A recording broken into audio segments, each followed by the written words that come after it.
உள்ளியது எய்தல் எழுதுமன் மற்றும் தான் உள்ளியது உள்ளத்தறி. அனைவருக்கும் என் இனிய அன்பின் வணக்கங்கள். அவர் குரலும் என் கவிதையும். திருமந்திர பேராசிரியர் தாய் ராசி ஜெகதீஸ்வரன் ஐயா அவர்கள் எழுதிய கவிதை தொகுப்பு தான் இந்த புத்தகம். திருவள்ளுவர் 1330 குறள் எழுதியிருக்காரு, எல்லாருக்கும் தெரியும். அதுல 134 குறட்பாக்களை மட்டும் தேர்ந்தெடுத்து அதுக்கு தன்னுடைய குரலை கவிதை வடிவில பொழியணும் அப்படின்னு சொல்லி உருவாக்கப்பட்டதுதான் இந்த புத்தகத்தினுடைய கரு. முதல்ல ஒரு 50 குறட்பாக்களை பகுதி 1 புத்தகமா வெளியிட்டிருக்கார். இது 2ஆம் பகுதி, பாகம் 2, அவர் குரலும் என் கவிதையும் அப்படிங்கிறதுல மீதி இருக்கக்கூடிய 84 கவிதைகள், 84 குறட்பாக்களும் இதுல கவிதை வடிவில இவர் தந்திருக்கார். இவர் இதுல தன்னுடைய பலவிதமான போக்குகளை, பலவிதமான முக எழுச்சிகளை இதுல காமிச்சிருக்கார். அத்தனையும் சொல்றதுங்கிறது இந்த நேரத்துல முடியாது. அதனால அதில் எனக்கு பிடித்த ஒரு சில விஷயங்களை மட்டும் இப்ப தொட்டு காட்டிட்டு போலான்னு இருக்கிறேன். முதல்ல எல்லாருக்கும் தெரிந்த ஒரு வான் சிறப்புல உள்ள ஒரு குறள். அந்த குறள்ல கெடுப்பதும் கெட்டார்க்கு சார்வாய் மற்றாங்கே எடுப்பதும் எல்லாம் மழை, எல்லாருக்கும் தெரியும்.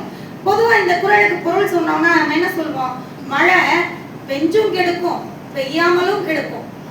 அதே மழை பெஞ்சாதான் நமக்கெல்லாம் சோறு.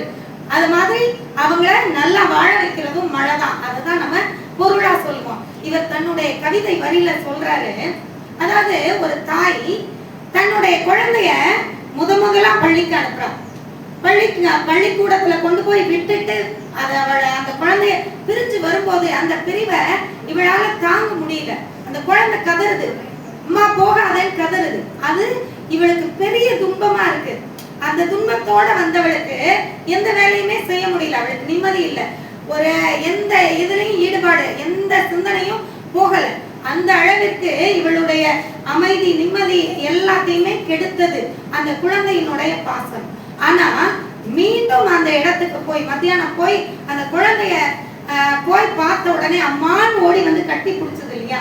பிடிச்ச உடனே அப்ப அவளுடைய துன்பங்கள் எல்லாமே மறைச்சு போச்சு. அதான் அந்த துன்பங்களை உருவாக்கியதும் அந்த குழந்தை தான், அந்த துன்பத்தை போக்கியதும் அந்த குழந்தை தான். நீ இல்லாமல் நான் இருப்பதேது, நீ இருக்கையில் என்னிடம் இல்லாதது ஏது. அதுல சொல்ல வந்தது மழலையினுடைய அந்த சிறப்பை தான் சொல்றாரு. அவர் சொன்னது அதுதான். ஆனா அதன் மூலமாக அவர் உணர்த்தியது மழையின் சிறப்பு, மழையினுடைய தன்மை. மழலையின் மூலமாக மழையினுடைய சிறப்பை உணர்த்தி இருக்கிறார். பிரிது மொழிதல் அணி அப்படின்னு சொல்லுவோம்ல, அது மாதிரி. அதே போல அதே வான் சிறப்புல இன்னொரு குறள், வான் என்று உலகம் வழங்கி வருதலால் தான் அமிழ்தம் என்று உணரப் பாற்றுன்னு உண்டு. இதுல அவர் தொடங்குறார், மழையே உனது தாய் வீடு வானம் தானா, பூமியின் நீர்நிலைகளிலிருந்து வானுக்குள் புகுவதால் அது உனது புகுந்த வீடா. இவர் பட்டிமன்ற நடுவர் இல்லையா? அதனால குறளுக்கு சொல்லும் போது, அதற்குரிய கவிதை விளக்கம் சொல்லும் போது கூட அந்த பட்டிமன்றம் மாதிரியே தான் அவர் தன்னுடைய கவிதையை அமைச்சிருக்கிறார். இது மட்டும் இல்ல, நம்ம இன்பத்துப்பால்ல உள்ள, காமத்துப்பால்ல உள்ள ஒரு குறளுக்கு, காதல தூதோடு வந்த கணவனுக்கு யாது செய்வன் போல் விருந்து. இதுதான் திருவள்ளுவருடைய குறள். அதாவது தலைவி தூங்கிட்டு இருக்கா, தூங்கிட்டு இருக்கும் போது அவ ஒரு கனவு காண்கிறான். கனவு காணும் போது பிரிந்து போன தலைவன் வரக்கூடிய அந்த செய்திய அந்த கனவு எடுத்துட்டு வருது. என்னுடைய தலைவன் வரக்கூடிய செய்திய இந்த கனவு வந்து சொல்லுச்சே, இந்த கனவுக்கு நான் என்ன விருந்து கொடுக்க போறேன்னு தெரியலையே அப்படின்னு திருவள்ளுவர் கேள்வியோட நிறுத்திட்டார். யாது செய்வன் போல் விருந்துன்னு கேள்வியோட திருவள்ளுவர் நிறுத்திட்டார். ஆனா இவர் நிறுத்தல. இவர் என்ன சொல்றார்? உனக்கு காதலர் இருப்பின் சொல், உனக்காக நான் அவரிடம் தூது செல்கிறேன். கனவின் காதலனுக்கு கனவாய், கனவுக்கே காதலனை உருவாக்கி அந்த கனவுக்கு இவ வந்து தூது போறா, தலைவி தூது போறதா சொல்றாங்க. அது மாதிரி வேறுபட்ட கோணத்துல ஒவ்வொரு கவிதை வரிகளும் அந்த வேறுபட்ட கோணத்துல சொல்லக்கூடியதாக இருக்குது. நமக்கு அந்த பொருளை தெளிவா விளக்கக்கூடியதாக இருக்குது. இவர் தத்துவங்கள் கற்றவர். அதனால ஒவ்வொரு செய்திக்குமே தத்துவ அறிஞர்கள், பேரறிஞர்களுடைய கதை, அவர்களுடைய சுயசரிதைய வரலாறா கொடுத்திருக்கிறார். எல்லாருடைய நான் சேக்குவாரோ இவருடைய பேச்ச போயிட்டு கேட்டுட்டு போனாலே நான் அப்ப நினைப்பேன், சேக்குவேரா அவர் யாரு, அவரை பத்தி தெரிஞ்சுக்கணுமே அப்படின்னு நினைக்கிறது உண்டு. ஆனா இது வரைக்கும் படிக்கல. ஆனா இதுல அதை தெரிஞ்சுக்க முடிஞ்சது. இதுல அவர் அந்த சேக்குவாரா பற்றி அதை படிக்கும் போது அவ்வளவு மனசுக்கு உருக்கமா இருந்தது. அந்த அளவிற்கு அவருடைய வாழ்க்கை, ஒரு மனிதன் இறந்து ஒரு நாள் 2 நாள் கழிச்சு அவன் இறந்த செய்தி தெரியலாம். கிட்டத்தட்ட 30 ஆண்டுகள் கழித்து அவருடைய எலும்புகளை எடுத்திருக்கிறாரு அவருடைய நண்பர் அப்படிங்கிறத, அப்பதான் அவர் இறந்துட்டாருங்கிற இதை தெரிஞ்சுக்கிறோங்கிற போது, அதற்கு பிறகு அதுல இருந்து பல வீரர்கள் உருவானாங்கன்ற செய்தியை அழகா சொல்லியிருக்காரு.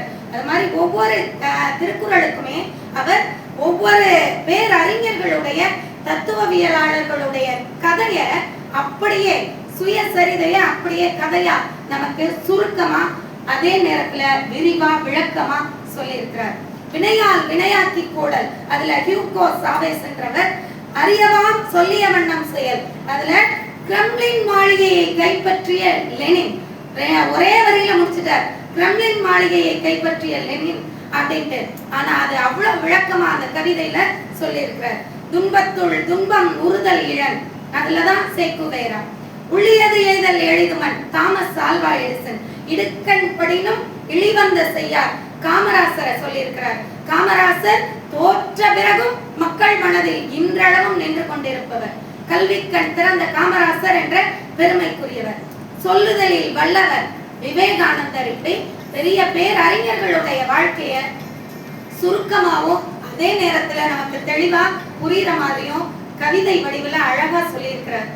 குறளை படிக்கிறது புரியலன்னா கூட இந்த இவருடைய கவிதையை படிக்கும் போது படிக்கிறவங்களுக்கு எளிமையா புரியுற மாதிரி இருக்கு. மொத்தத்துல அவர் குறளும் என் கவிதையும், இந்த கவிதை நூல் இவரை கவிஞராக மட்டுமன்றி பட்டிமன்ற பேச்சாளராகவும் தத்துவ பேராசிரியராகவும் கதை சொல்லியாகவும் ஊக்கமளிக்கும் உயர்ந்த மனிதராகவும் திருக்குறள் திறனாய்வாளராகவும் பன்முகத்தன்மையை நமக்கு எடுத்து காட்டக்கூடியதாக இருக்கிறது. இந்த புத்தகத்தை மூலமாக பல குறளுக்கு நீண்டதொரு விளக்கத்தை, தெளிவானதொரு விளக்கத்தை நாம் தெரிந்து கொள்ள முடியும் என்று இந்த நல்ல வாய்ப்புக்கு நன்றி கூறி